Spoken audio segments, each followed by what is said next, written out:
I knew going back to uni would be awkward. I just didn't know how difficult it would be.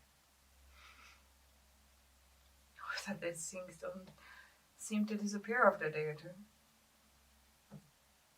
Every classroom I go into falls silent.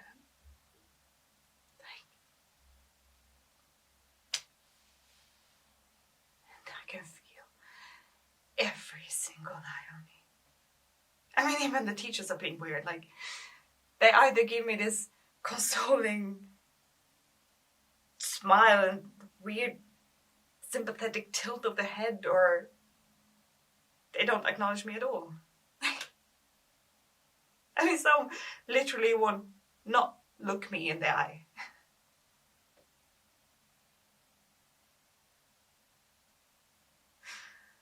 Yeah, so I've become pretty good at pretending that I don't see them point me out to their mates in the lunch hall. Look, there she is. The girl whose sister killed herself. Because that's apparently who I am now, the girl whose sister killed herself.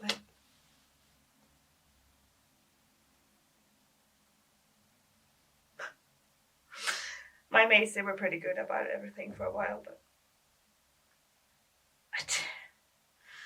I know I just can't stand being around them anymore.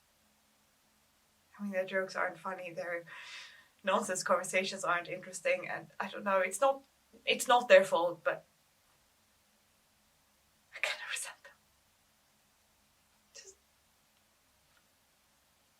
them. I mean, this huge, terrible thing has happened, and they haven't been affected by it at all. I mean, their stupid lives have kept on going, whereas mine has just shattered into a million pieces.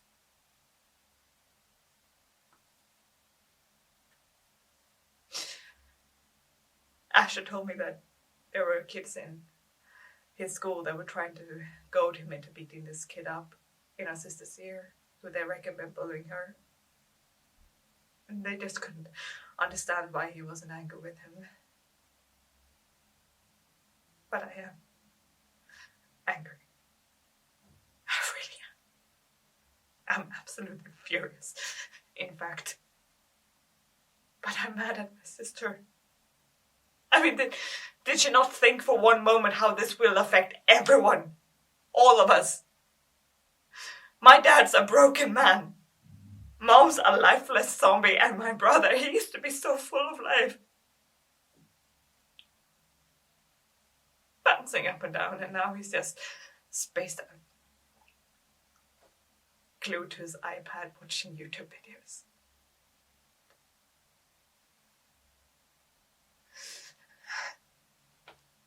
Did you just think that we could all just move on? I mean, yes, of course, I am sad that she's gone, and I will never forget her.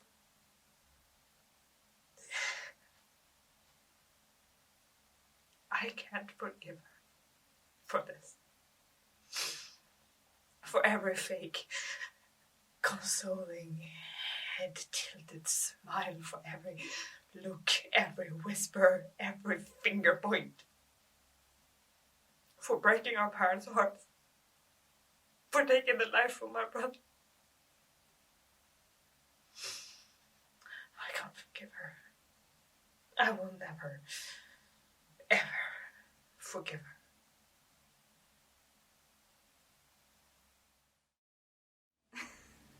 I mean, even though we'd fight all the time, I mean, we're sisters after all, we still managed to find a way to convince Mom and Dad to let us have a sleepover in our room most Friday nights. And in between getting shouted at for talking or laughing too loudly, we'd chat endlessly about what we wanted to be when we grew up.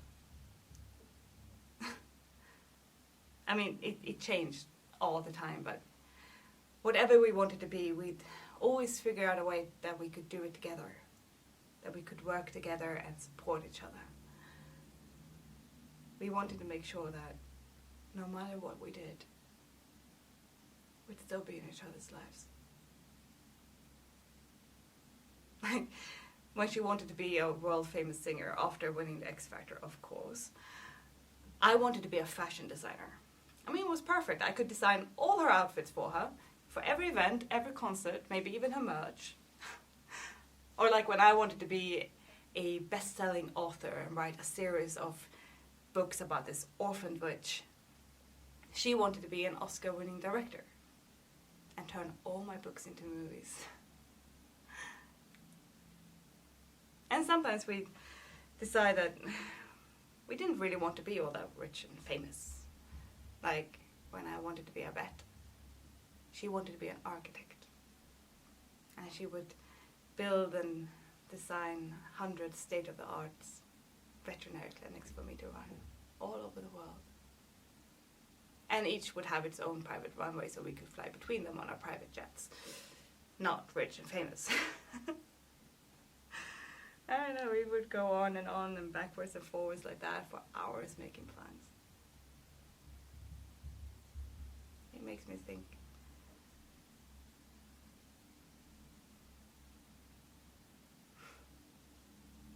It's sad. It makes me sad. Knowing that will never happen. We will never actually get to work together, and she will never actually be in my life.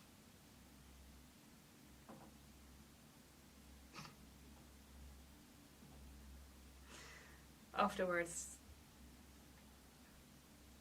I met a lot of really nice people who all had different jobs that I kind of wanted to do. I mean, it still changes all the time, but there was nothing that would make me rich and famous, nothing glamorous, nothing like that. But for a while I thought about becoming a funeral celebrant, I think it's called, so that I could help celebrate people's lives and make their families not be so sad. But that wouldn't stop people from dying in the first place, so then I thought about becoming a grief counselor. I mean, I think I'd be pretty good at it. But no one should have to go to grief counseling. I'm sorry, but that is not a job that should exist. Sorry, no offense. And then I found it. I figured out what I really want to do, and what I'm gonna do, is start an anti-bullying charity. So that I can be there for people. People like my sister. The Tammy Foundation.